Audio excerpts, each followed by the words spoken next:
नमस्कार, मैं सीके सिन्हा। तो आयुर्वेद के नाम पर इस देश में राजनीति शुरू हो गई है। देखिए, आयुर्वेद का विरोध नहीं है, आयुर्वेद के नाम पर ठगने का विरोध है। उस कोरोना किट को बनाने का विरोध नहीं है, उस कोरोना किट के नाम पर लोगों को मूर्ख बनाने का, लोगों से पैसा कमाने का, लोगों को ठगने का विरोध है। आज जो लोग आयुर्वेद को राष्ट्रवाद से जोड़ रहे हैं, इसमें इनका फायदा है, क्योंकि इनको पैसा कमाना है।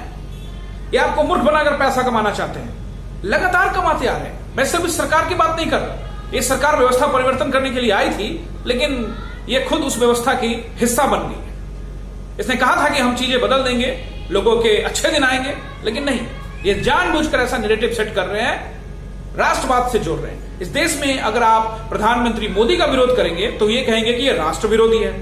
अगर आप पतंजलि के उस प्रोडक्ट का विरोध करेंगे जिसको मंजूरी नहीं मिली, आप उस प्रोडक्ट का विरोध कर रहे हैं जो जनता को ठगने के लिए बनाया जा रहा है, इम्यूनिटी बूस्टर के नाम पर जिसका सर्टिफिकेट लिया गया और बोला जा रहा है कि कोरोना का किट है ये, उसका विरोध करेंगे तो ये कहेंगे कि आप आयुर्वेद का विरोध कर रहे हैं। तो आपको समझने की जरूरत है कि ऐसा क्यों किया जा रहा है, क्योंकि इन्होंने पूंजीपतियों को बढ़ावा देना है, वो पैसा देना है, और ये पैसा फिर वही राजनीति में डालेंगे। चुनावों में पैसे खर्च होंगे तो वो पैसा तो चाहिए होगा लोगों को बेवकूफ बनाने के लिए। और इस समय कोरोना का जो डर है, जो माहौल है, उसमें ये लोग खरीदेंगे दवा। उन्होंने जानबूझकर विवाद भी क्रिएट कर दिया, अब लोग खरीदेंगे। देखिए, आयुर्वेद पर हमेशा से इस देश का विश्वास रहा है, हमेशा रहेगा, सदियों से चला आ रहा है। हमारी दादी माँ के नुस्खे, आयुर्वेद तो हमारी जिंदगी में था, हमारे घरों में था, हमारे घरों से इन्होंने छीन लिया। ये एक लंबी साजिश। देखिए, हम सब संयुक्त परिवार में रहते थे, हमारे पिताजी, हमारे दादाजी या उनके पहले की पीढ़ियां सभी संयुक्त परिवार में रहते थे।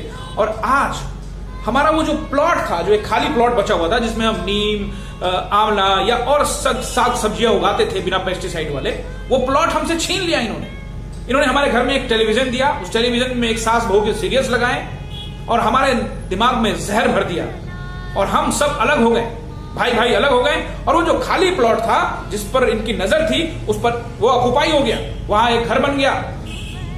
और अब वो नीम का पेड़ कट गया, वो आंवला का पेड़ कट गया, साग सब्जियां अब कहां उगाएंगे? तो अब पूंजीपतियों के लिए बढ़िया हो गया। अब वही वो टूथपेस्ट बेच रहे हैं कि इसमें नीम है, इसमें नमक है, इसमें नींबू है।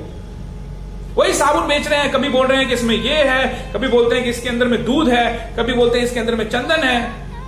ये तमाम चीजें हम पहले यूज करते थे। मुल्तानी मिट्टी का उपयोग हम करके अपने चेहरे पे लगाते थे, आज वही साबुन बेच रहे हैं, क्योंकि इनको अपना बिजनेस बनाना है। और ये सदियों से होता जा रहा है, और इस मायाजाल में हम फंसे हुए।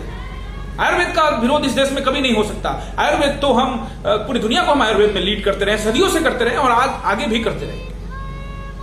आज भी हमारे घर में किसी को कुछ हो जाए, छोटी मोटी बात, खांसी, बुखार, जुकाम, तो आयुर्वेद तमाम नुस्खे हैं। दालचीनी के मिला के लोग पी लेते हैं, पुदीने का चाय पीते हैं, और भी कई तरह की चीजें, नुस्खे हैं जो हम लोग इस्तेमाल करते रहते हैं। तो आयुर्वेद तो हमारे घरों में है, आयुर्वेद का एक खास हिस्सा है, वो हमारे लाइफ का एक हिस्सा है। इन्होंने खुद छीना है ताकि उसको बेच सके, एक पूंजीपति खड़ा कर सके।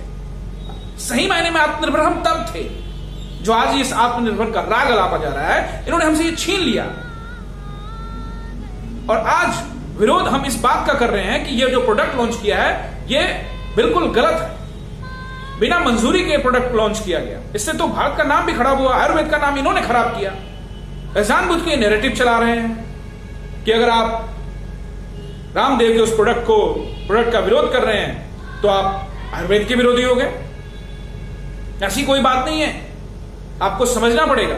इन्होंने कहीं ना कहीं बिजनेस के लिए हमसे आयुर्वेद छीन लिया और अब उसी को वापस में बेच रहे हैं। ये पैसा कमाना चाहते हैं ताकि वो चुनाव में लगा सके, ये पूंजीपति को खड़ा करना चाहते हैं। हमारे आत्मनिर्भर का इन्होंने सिर्फ एक डायलॉग किया है, बाकी कुछ नहीं। आत्मनिर्भर तो बाकी पहले थे, अब तो हम पूरी तरह से सब चीजों पर डिपेंड हैं। हमारे पास अपना कुछ है ही नहीं है, हमको सब कुछ बाजार से खरीद के लाना पड़ता है। अगर आप गलत जानकारी देंगे, अगर आप देश को लूटने का काम करेंगे, देश को मूर्ख बनाने का काम करेंगे, तो हम जैसे लोग हमेशा आवाज उठाएंगे, उसका विरोध करेंगे। आप चाहे तो हमें जेल में डाल दीजिए, लेकिन आप हमें डरा नहीं सकते। बहुत बहुत धन्यवाद, शुक्रिया, जय हिंद।